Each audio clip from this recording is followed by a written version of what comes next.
एका ठिकाणी एका परिसरामध्ये किराणा दुकान होतं। एक व्यक्ती किराणा दुकान त्या ठिकाणी चालवायचा। त्याचं दुकान मोठ्या प्रमाणात चालायचं, कारण की त्या परिसरामध्ये सगळ्यात मोठं त्याचंच दुकान होतं आणि त्या लोकांसोबत त्याची चांगली ओळख होती, बोलणं चांगलं होतं, म्हणून आजूबाजूचे सगळे लोक त्या व्यक्तीकडून किराणा सामान घ्यायला यायचे। मग किराणा सामान घ्यायला त्यामध्ये लहान मुलं यायचे, महिला यायच्या, मुली यायच्या, तरुणी यायच्या। मग अशा पद्धतीनं त्या दुकानामध्ये एक दिवस एक सुंदर तरुणी आली आणि त्या किराणा दुकानदाराला बोलू लागली। आता बोलता बोलता या दोघांची ओळख वाढली, बोलणं चालणं मोठ्या प्रमाणात वाढलं, पण मात्र ती तरुणी आता त्या किराणा दुकानावर मोठ्या प्रमाणात येऊ लागली, त्या दुकानदाराला गोड गोड सुद्धा बोलू लागली। मग किराणा दुकानदार त्या महिलेला जे पाहिजे ते देऊ लागला आणि ती आता पैसे सुद्धा देत नव्हती, कारण की या दोघांची मैत्री चांगल्या पद्धतीनं झाली होती। मग मैत्री झाली, मैत्रीचं रूपांतर प्रेमामध्ये झालं आणि आता हे एकमेकांना दुकानाच्या बाहेर सुद्धा भेटू लागले, एकमेकांना वेळ सुद्धा देऊ लागले। या दोघांचं नातं अगदी सुरळीतपणे चालू होतं, पण मात्र तो जो किराणा दुकानदार होता त्याचं मात्र लग्न झालेलं होतं आणि त्याला मुलंसुद्धा होती।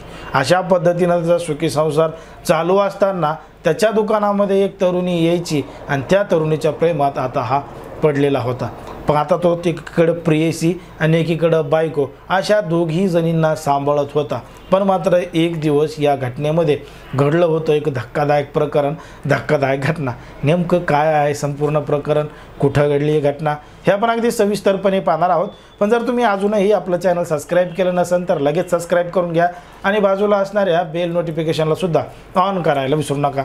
आता ही जी संपूर्ण घडलेली घटना आहे ती आहे उत्तर प्रदेश राज्यातील जे बरेली गाव आहे, बरेलीमधील हाफिजगंज नावाचं पोलीस स्टेशन आहे। याच पोलीस स्टेशनच्या हद्दीमध्ये घडलेली संपूर्ण घटना आहे। या ठिकाणी पवन गुप्ता नावाच्या व्यक्तीचं या ठिकाणी मोठं किराणा दुकान आहे, किराणा व्यावसायिक आहे आणि तो या ठिकाणी दुकान चालवत होता।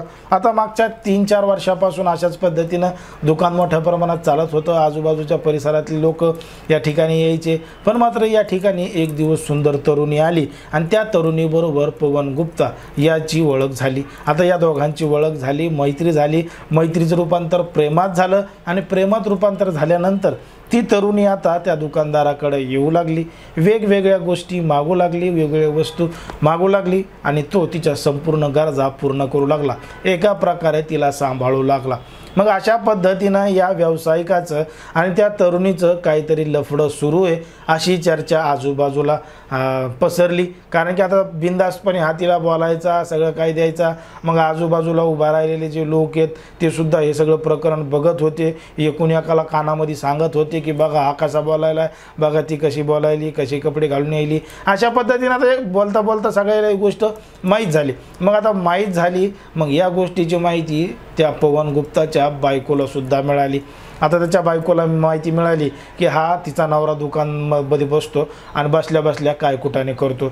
आता त्या तरुणीला बोलू लागला, फोनवर बोलू लागला आणि बाहेर जाऊन सुद्धा भेटू लागला, तिच्यासोबत अनेक वेळा अशा पद्धतीनं करू लागला। बघता बघता या दोघांच्या नात्याला 3 वर्ष पूर्ण झालेले होते, म्हणजे मागच्या 3 वर्षापासून हे दोघंजण अशाच पद्धतीनं एकमेकांच्या प्रेम संबंधात निर्माण झालेले होते आणि याची माहिती आता त्या पवन गुप्ताच्या बायकोला मिळाली। मग ती तिच्या नवऱ्यासोबत भांडणं करू लागली की असं नाही पाहिजे, तसं नाही पाहिजे, मला हे जमणार नाही। मग या दोघांमध्ये बराच दिवस अशाच पद्धतीनं गदारोळ पाहायला मिळाला, नेहमीच भांडणं होऊ लागले। मग एक दिवस वैतागून तो जो दुकानदार होता पवन गुप्ता तो त्याच्या बायकोला म्हणला की ठीक आहे, इथून पुढे मी त्या तरुणीला बोलत नाही, भेटत नाही असं वचन तिला देतो। आता तिला वचन दिल्यानंतर तिचं प्रकरण मिटवतो असं सांगितलं, पण मात्र ती जी प्रेयसी होती तिला मात्र हे प्रकरण संपवायचं नव्हतं, कारण की तिला पाहिजे ते या दुकानदाराकडून भेटत होतं, तिच्या संपूर्ण गरजा तो पूर्ण करायचा। त्याच्यामुळं ती त्याला सोडायला तयार नव्हती। यानं तिला फोनवर सांगितलं की बाबा मला तुझ्यासोबत रिलेशनशिपमध्ये राहायचं नाही, मला तुझ्यासोबत बोलायचं नाही। त्याची बायकोला आता ही गोष्ट समजली, आपण वेगळं झालं पाहिजे, पण ती तरुणी ही गोष्ट मान्य करायलाच तयार नव्हती।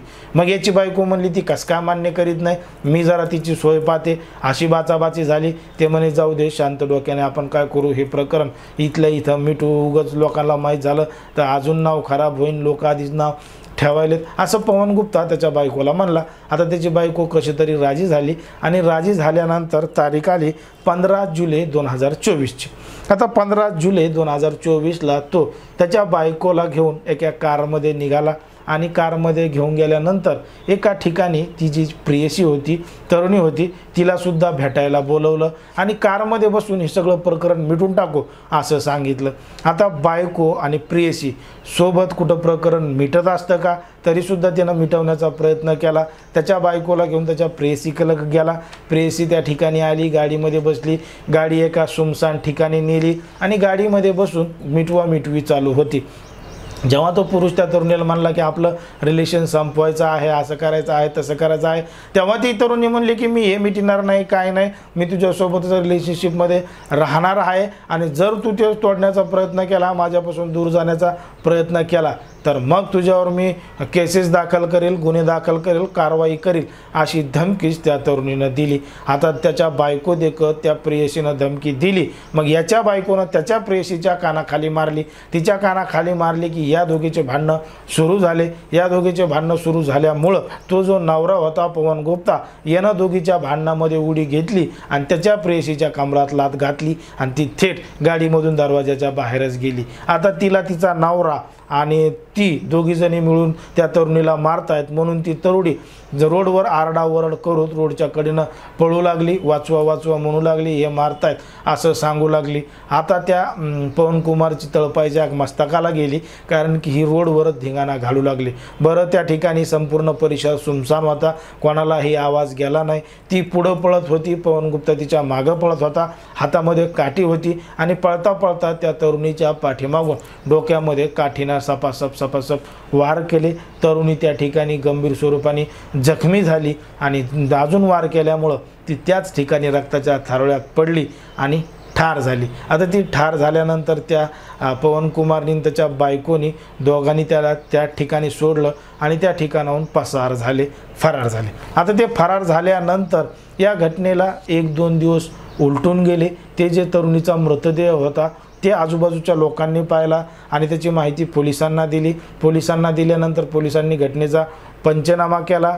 संपूर्ण त्या पोस्टमॉर्टमसाठी त्या तरुणीला पाठवण्यात आलं होतं, मृतदेहाला पाठवण्यात आलं होतं. पण इकडं मात्र तरुणी 1-2 दिवस घरी आल्यामुळं तिच्या घरच्यांनी सुद्धा पोलीस स्टेशनमध्ये तक्रार दाखल केलेली होती. आता हे सगळे एकाच परिसरात असल्यामुळं तक्रार अगोदर बेपत्ता झाल्याची दाखल झाली. त्याच्यानंतर मृतदेह सापडला होता. मग मृतदेह सापडल्यानंतर त्या तरुणीची ओळखसुद्धा पटली, सगळं काही पटलं. पण मात्र नेमका आरोपी कोण आहे, गुन्हेगार कोण आहे हे जेव्हा पोलिसांनी तपास केला तेव्हा मात्र जास्त काही उशीर लागला नाही, कारण की त्या महिलेचा मोबाईल पोलिसांना सापडलेला होता आणि त्या मोबाईलच्या कॉल हिस्ट्रीद्वारे आणि ते CDRद्वारे संपूर्ण माहिती पोलिसांना मिळाली आणि पोलिसांनी तो जो पवन गुप्ता आहे याला ताब्यात घेतलं आणि ताब्यात घेतल्यानंतर त्याची कसून चौकशी केली. तेव्हा त्यानं घडलेली संपूर्ण ही घटना अशा पद्धतीनं सांगितली की त्यानं कशा पद्धतीनं काय काय केलं आणि त्याच्यासोबत काय काय घडलं. आता या संपूर्ण कटामध्ये त्याची बायकोसुद्धा सहभागी होती, पण मात्र त्याची बायको सध्या फरार असल्याचं सांगण्यात आलं आहे. पण मात्र तिचासुद्धा तपास घेऊन तिलासुद्धा अटक करण्यात येईल असं त्या ठिकाणच्या पोलिसांनी सांगितले. बघा, समाजामध्ये, देशामध्ये, राज्यामध्ये कशा पद्धतीनं घडतंय हे तुम्हाला या गोष्टीवरून लक्षात आलेलं असेल.